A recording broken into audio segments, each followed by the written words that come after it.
Hello students.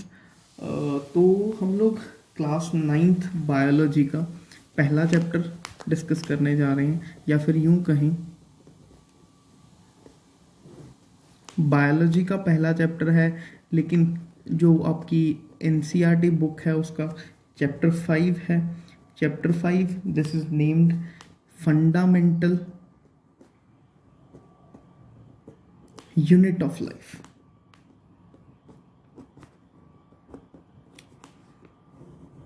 This is fundamental unit of life. Fundamental unit of life that is termed as cell. उसको cell बोला गया है। Recently हम लोगों ने डिस्कस करा था मैटर के बारे में। जब हमने मैटर के बारे में डिस्कस करा था, हम लोगों ने बोला था कि जो मैटर का स्मॉलेस्ट पार्टिकल होता है, मतलब कि मैटर की सबसे स्मॉलेस्ट चीज़ होती है, that is called as atom. ठीक है जी। तो वैसे ही देखा जाए किसी भी लिविंग ऑर्गेनिज्म में, किसी भी लिविंग ऑर्गेनिज्म में, चाहे लिविंग ऑर्गेनिज्म प्लांट हो, चाहे एनिमल हो, चाहे किसी भी तरीके का कोई भी लिविंग ऑर्गेनिज्म अगर होता है, तो उस लिविंग ऑर्गेनिज्म में जो स्मॉलेस्ट फंक्शनल यूनिट होता है, स्मॉलेस्ट फंक्शनल भी बोलेंगे, इनफैक्ट फंक्शनल एंड स्ट्रक्चरल, मैं आपको दोबारा से यही बात बोल रहा हूँ, इन्होंने स्मॉलेस्ट फंक्शनल भी होगा और स्ट्रक्चरल भी होगा। स्ट्रक्चरल यूनिट जो होता है उसको हम लोग सेल बोलते हैं, जो स्मॉलेस्ट फंक्शनल और स्ट्रक्चरल यूनिट होता है। फंक्शनल और स्ट्रक्चरल का मतलब क्या है?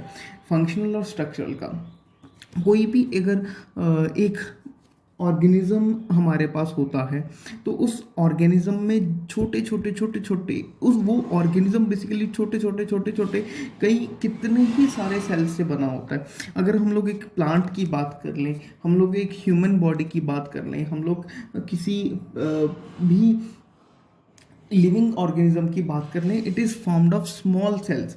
वो छोटे छोटे स्मॉल सेल्स से बना है।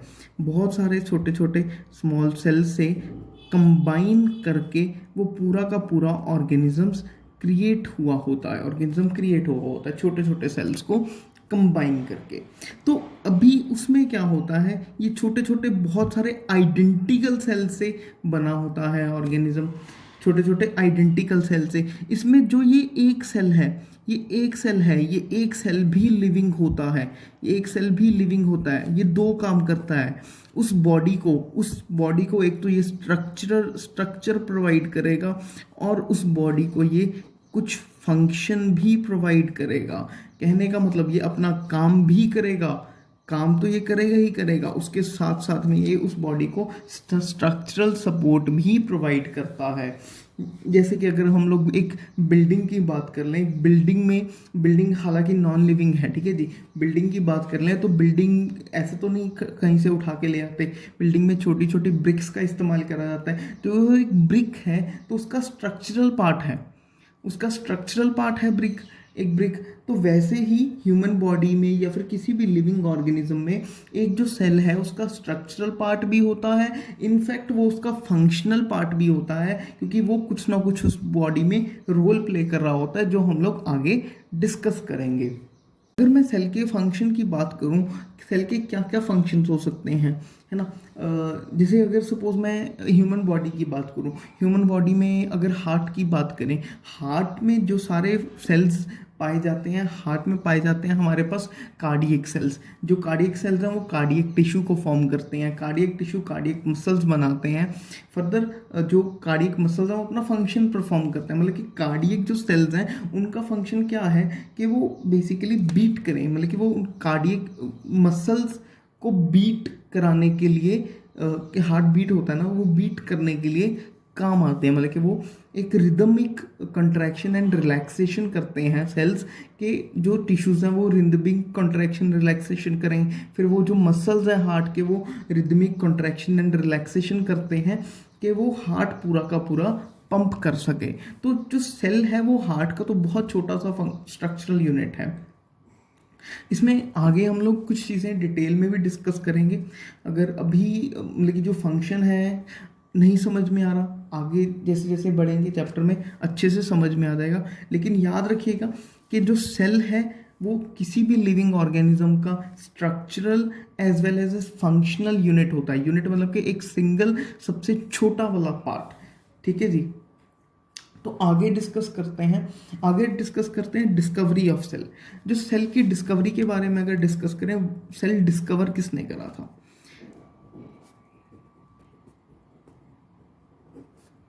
सेल की डिस्कवरी के बारे में बात करते हैं।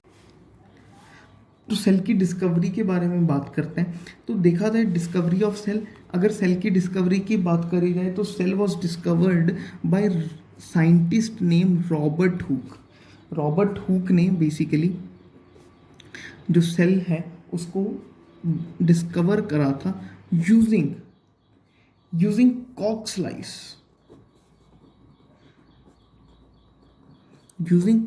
लाइस। अभी आप बोलोगे सर ये कॉक्स लाइस कौन क्या होता है? उससे पहले मैं आपको बता दूं, it was discovered in 1831 by Robert Hooke. 1831 में 1831 में रॉबर्ट हुक ने सेल को डिस्कवर करा था। और सेल को डिस्कवर्ड किस चीज़ से करा था? कॉक्स लाइस से उसने डिस्कवर करा था। कॉक्स लाइस क्या होता है? जो अगर हम लोग एक ट्री की बात करें, कोई अगर एक हमारे पास कोई एक ट्री है, ये अगर सपोज ट्री है, तो ट्री के जो आउटर लेयर पे वुडी सा स्ट्रक्चर होता है, वुडन सा दरारों वाला जो स्ट्रक्चर होता है, that structure is called as कॉक। तो रॉबर्ट हुक ने क्या करा, उस कॉक के एक पीस को लिया, उस कॉक के पीस को ही ऑब्जर्व्ड इन माइक्रोस्कोप। उसने उस कॉक के पीस को एक माइक्रोस्कोप में ऑब्जर्व करा। उसने उसको माइक्रोस्कोप में जब उसने देखा तो उसमें छोटे छोटे कंपार्टमेंट्स बने हुए थे। मतलब कंपार्टमेंट्स कुछ इस तरीके से जो एक एक रूम की तरह विजिबल थे, कंपार्टमेंट की तरह विजिबल थे।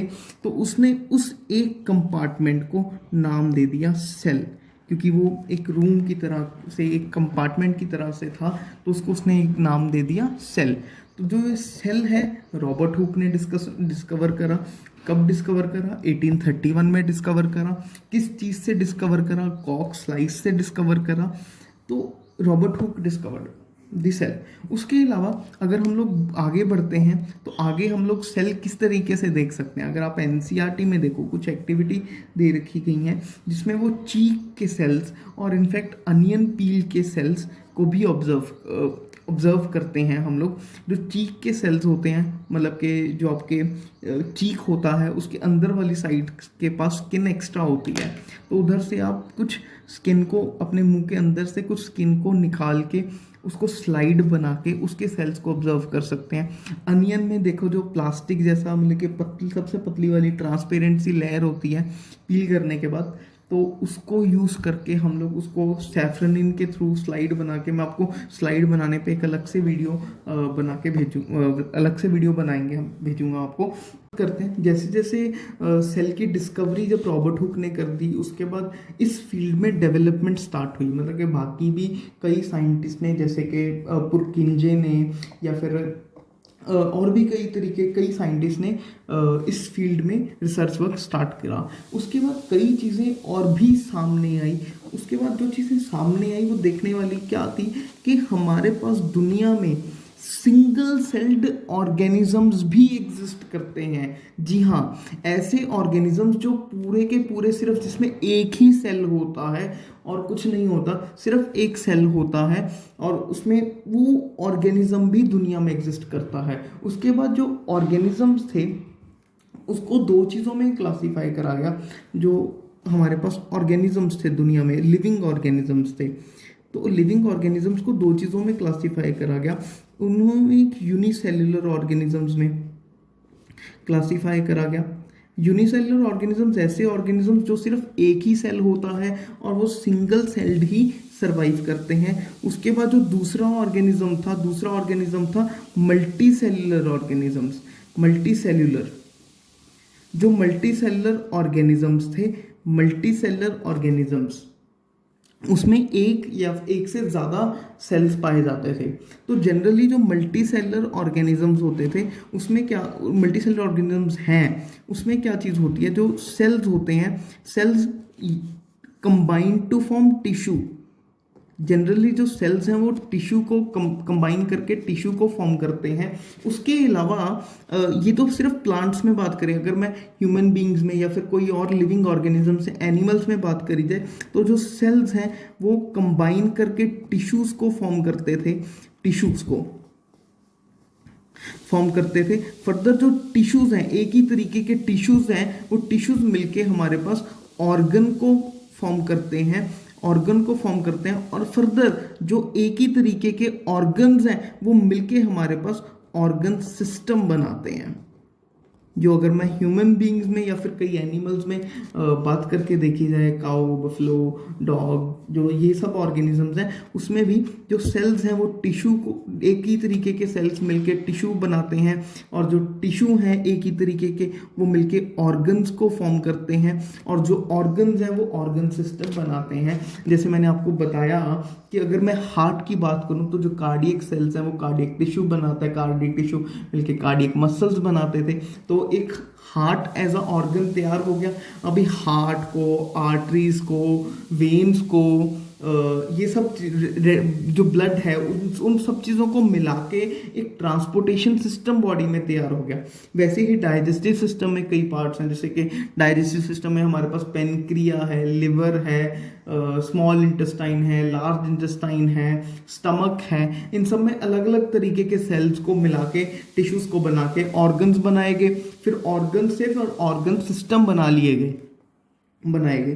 तो जो यूनिसेलुलर होता है इसमें कुछ नहीं होता, इसमें सिर्फ एक ही सेल होता है। सेल्स कंबाइन करके टिश्यू नहीं बनाते, सिर्फ एक ही सेल होता है, सिंगल सेल्ड होते हैं ये लोग। तो जो यूनिसेलुलर होते हैं, सिंगल सेल्ड ऑर्गेनिजम्स होते हैं।